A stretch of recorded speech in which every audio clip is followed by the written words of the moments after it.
ito ay rated SPG. Striktong patnubay at gabay ng magulang ang kailangan. Maaaring may masiselang tema, lengguwahe, karahasan, sexual, horror o droga na hindi angkop sa mga bata.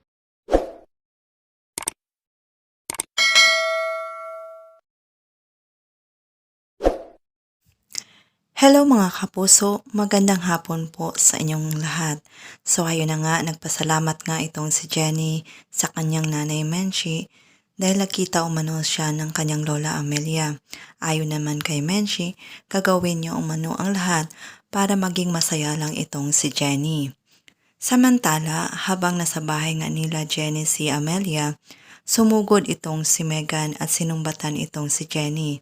Lahat na lang umano ay inaagaw niya. Galit na galit ito at sinaktan nga si Jenny kahit pa man sinabi ng kanyang lola Amelia na huwag niyang saktan si Jenny. Samantala, sasabihan naman ni Miss Bana itong si Jenny na nagre-renew na umano sila ng vows ni Freddy. Nadismaya nga si Amelia sa ginawa ni Megan dito kay Jenny kaya sinabihan niya na siya umano ang pinili niya. Mali ba daw umano na siya ang kanyang pinili?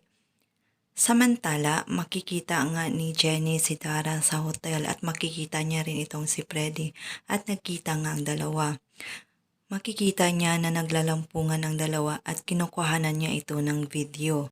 Ipapaalam niya kaya kay Miss Vanna ang kanyang natuklasan? At ano naman kaya ang gagawin ni Banang kapag nalaman niya na si Dara ang kabit ng kanyang asawa na kung saan tinuturing niyang kaibigan?